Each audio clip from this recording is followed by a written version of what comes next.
श्री स्वामी समर्थ. स्वामी महाराज तुमच्या सर्व चांगल्या इच्छा पूर्ण करो ही स्वामींच्या चरणी प्रार्थना करते आणि आजच्या या नवीन व्हिडिओला सुरुवात करते. आजचा आपला विषय अतिशय संवेदनशील पण तितकाच महत्त्वाचा आहे. मासिक पाळी आणि देवपूजा. मासिक पाळीत आलेल्या स्त्रीला स्पर्श केल्यामुळे आपल्यासोबत काय घडते, तसेच मासिक पाळीतील नियम आणि काय परिणाम आपल्याला भोगावे लागतात याबद्दलची संपूर्ण माहिती, धार्मिक ग्रंथ, प्राचीन परंपरा, वैज्ञानिक दृष्टिकोन आणि आध्यात्मिक मानसिकतेचा सर्व विचार करून आज मी तुमच्यासोबत शेअर करणार आहे. त्यामुळे व्हिडिओ हा स्किप न करता शेवटपर्यंत नक्की पहा. चॅनलवरती नवीन असाल तर चॅनलला सबस्क्राईब करा आणि असेच माहितीपूर्ण नवनवीन व्हिडिओ पाहण्यासाठी बेल आयकॉनलाही प्रेस करा, म्हणजे जेव्हा कधी मी नवीन व्हिडिओ अपलोड करेल त्याचं नोटिफिकेशन सर्वात अगोदर तुम्हाला भेटेल आणि तुम्ही एक पण व्हिडिओ मिस करणार नाही. त्याचबरोबर कमेंटमध्ये श्री स्वामी समर्थ लिहायला अजिबात विसरू नका, जेणेकरून स्वामींची तुमच्या कुटुंबावरती, मुलांवरती अगदी भरभरून अशी कृपा होईल. मासिक पाळी ही स्त्रीच्या शरीराची स्वच्छता प्रक्रिया आहे. शरीरातील गर्भाशयाचे अस्तर नैसर्गिकरित्या बाहेर पडते. आपल्या धर्मग्रंथांमध्ये पाळीला अशुद्ध नव्हे तर अपवित्र म्हटलेले आहे आणि अशुद्ध आणि अपवित्रेतला अर्थ समजून घेणं हे सुद्धा तितकंच महत्त्वाचं आहे.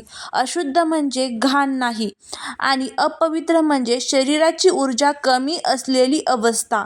यामध्ये असा एक फरक आहे.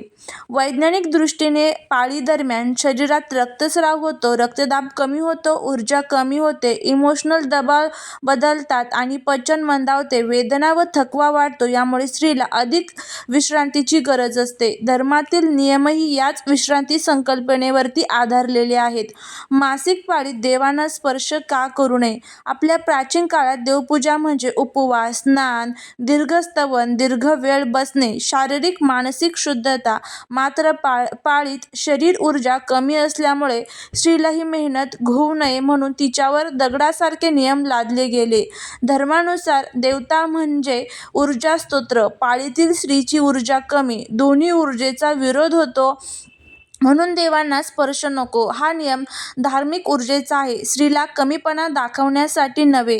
शिवपुराण, मनुस्मृती, याज्ञवल्क, धर्मसूत्र यामध्ये मेन्शन केलेलं आहे की ऊर्जा यामुळे समतोल होते. आता स्पर्श का नको? प्राचीन समाजात स्त्रिया शेतावर काम करायच्या, पाण्याची अभाव, स्नानाची सुविधा कमी, वेदना कमी करणारी औषधे नव्हती, कपडे, सॅनिटरी सुविधा नव्हत्यात. या काळात विश्रांती म्हणून पूजा नको, काम नको, प्रवास नको, परिश्रम नको, देवगृहात जाणे नको. देवगृह म्हणजे ऊर्जा, धूप, अग्नी. पाळी स्त्रीला हे वातावरण थकवणारे होते म्हणून स्पर्श नको हा मुख्य उद्देश स्त्रीला आराम देणे हा होता. पाळीत स्त्रीला स्पर्श केल्यास काय होते? आजच्या काळात पाळीतील स्त्रीला स्पर्श करणे याबद्दलची संपूर्ण माहिती आणि हा आपल्या या व्हिडिओचा अत्यंत महत्त्वाचा भाग आहे. हा जर तुम्ही समजून घेतला तर आपल्या आयुष्याचं नक्कीच कल्याण होईल आणि आपल्यामध्ये जे काही निगेटिव्ह विचार आहेत तर ते सुद्धा दूर होतील. त्यामुळे सर्व स्त्री पुरुषांनी हा भाग जो आहे तर तो नक्कीच पूर्ण ऐकायला पाहिजे, जेणेकरून आपल्या मनामध्ये जे काही वाईट विचार आहेत तर ते सुद्धा दूर होतील आणि जे काही संभ्रम आपल्या मनामध्ये तयार झालेले आहेत तर ते सुद्धा दूर होतील. आजच्या काळात पाळी स्त्रीला स्पर्श करणे म्हणजे पाप नाही, दोष नाही, कुणावर दैवी कोप नाही, घरात वाईट कधीही होत नाही, कारण देव कोणालाही भेद करत नाहीत.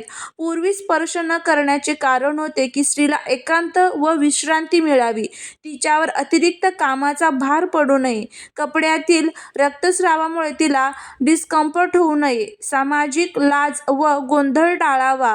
पण आज हायजीन आहे, पॅड्स आहेत, स्नानाची सोय आहे, स्वच्छता साधने आहेत म्हणून स्पर्श करणे कोणत्याही धार्मिक किंवा वैज्ञानिक दृष्टिकोनातून चुकीचे नाही. पाळीत स्त्रीला स्पर्श केला तर काय होते? हा एक अत्यंत सामाजिक परिणाम आहे. स्त्रीला वेगळे किंवा कमी समजले जाते, तिच्या मानसिक आरोग्यावर परिणाम होतो. मी कमी आहे ही भावना निर्माण होते, घरात अनावश्यक दुरावता येते, नात्यांमध्ये भिंती निर्माण होतात. आजच्या काळात पाळीत स्त्रीपासून दूर राहणे हे अज्ञान, अंधश्रद्धा किंवा परंपरा म्हणून चालू असलेले धर्मात याची सक्ती नाही आहे. मासिक पाळीत काय करावे तर गरम पाणी पिणे, आराम करणे, हलका आहार, आयर्नयुक्त अन्न, लहान छोटेसे वॉक, मेडिसिन, तणाव टाळणे, शरीराला ऊब देणे, सर्वसाधारण घरकाम हलक्या फुलक्या स्वरूपात करणे, नकारात्मक विचार टाळणे. मासिक पाळीत काय करू नये तर जड वाहने उचलू नयेत, जास्त उपवास करू नये, जास्त यात्रा करू नये, तिखट तेलकट खाऊ नये, जास्त व्यायाम करू नये, उशिरा जागरण करू नये, थंड पाणी पिऊ नये, मानसिक ताण टाळावा. धर्मात पाळीत स्त्रीला आराम देणे हीच मुख्य भावना होती. त्यामुळेच अगोदरच्या काळामध्ये मासिक पाळीत असलेल्या स्त्रीला स्पर्श केला जात नव्हता. पण आता सध्या आपल्याकडे सर्व जे काही सोयी सुविधा आहेत तर त्या उपलब्ध आहेत. त्यामुळे सध्या आत्ताच्या काळामध्ये मासिक पाळीतील स्त्रीला स्पर्श केला तर आपल्याला कोणतेही दोष जे आहेत तर ते लागत नाही. उलट आपल्या मनामध्ये स्त्रीच्या शरीरामध्ये जी काही बदल घडत असतात तर ते कमी करण्याचे काम हे घरातील पुरुष जे आहेत तर नक्कीच करू शकतात. त्याचबरोबर पाळीत देवपूजा का करू नये तर बघा, धर्म ऊर्जा कमी असल्याने पूजा बाह्यकारी नाही. विज्ञान म्हणजे विश्रांती हवी. आधुनिकता म्हणजे स्त्रीच्या मनावर अवलंबून आहे. आज जर स्त्रीला वेदना नसतील, ती स्वच्छ असेल, तिला पूजा करण्याची इच्छा असेल तर तुम्ही नक्कीच अनुमती घेऊन जी आहे तर ती पूजा करू शकतात. मात्र कोणी पूजा केलं तर ती अपराधी नाही. कोणी पूजा न करण्याचा निर्णय घेतला तर तिला तो अधिकार आहे. देव रागावतात का? देव कधी स्त्रीच्या नैसर्गिक प्रक्रियेवर रागवत नाहीत. पाळी ही देवाने दिलेली देणगी आहे, शाप नाही. स्त्रीला देव नाकारतात का? विचारच चुकीचा आहे. देवाला शुद्धता ही मनाची हवी. शरीर तर निसर्गाच्या नियमावरती चालते. त्यामुळे जर तुम्हाला शक्य असेल तर तुम्ही पहिला, दुसरा, तिसरा, चौथा जो दिवस आहे तर ते पाळू शकतात. 5व्या दिवसापासून तुम्ही जे आपली रोजची देवपूजा आहे तर ती करू शकतात. पण घरामध्ये जर कोणी नाहीच देवपूजा करणार तर मग तुम्ही पहिला किंवा दुसरा दिवस पाळून 3ऱ्या दिवसापासून जर तुम्हाला वाटत असेल, तुमच्या मनाला पटत असेल तर तुम्ही देवपूजा करू शकतात. तुम्हाला वाटतंय की नाही हे चुकीचं आहे तर तुम्ही नाही केली तरीही चालेल. आपल्या मनामध्ये जे काही चालू आहे तर तेच आपण अवलंबायला पाहिजे. प्राचीन काळातील कथा आणि ऊर्जाविषयक नियम आहे. प्राचीन ऋषीमुनींना ऊर्जेचा अभ्यास केला. यज्ञ, हवन, मंत्रोपचार यासाठी प्रचंड ऊर्जा हवी. स्त्रीला पाळीत नैसर्गिकरित्या ऊर्जा कमी पडते. तिला आराम द्यावा म्हणून नियम सुरू केले. नंतर समाजात त्याचे अंध पालन सुरू झाले. आज त्या नियमांचे चुकीचे अर्थ लावले जातात. आजच्या काळात नियमांच्या मागचा हेतू समजून आचरण करणे अधिक आवश्यक आहे. पाळीत स्त्री अशुद्ध नाही. स्त्रीचे शरीर जीवन निर्माण करते. रक्तस्राव म्हणजे शरीरातील मृत पेशींची स्वच्छता. यामुळे स्त्री अधिक शुद्ध होते. पाळी म्हणजे शरीराची नवी सुरुवात. म्हणून स्त्रीचा मान कमी न करता अधिक सन्मान करावा. शेवटचं म्हणजे मासिक पाळीबद्दलचा मुख्य संदेश हा आहे की स्त्री अपवित्र नाही. देव रागवत नाही. स्पर्श करणे चुकीचे नाही. पाळीत देवी देवता स्त्रीला त्याग करत नाहीत. हे सर्व नियम स्त्रीला आराम देण्यासाठी बनवलेले आहे.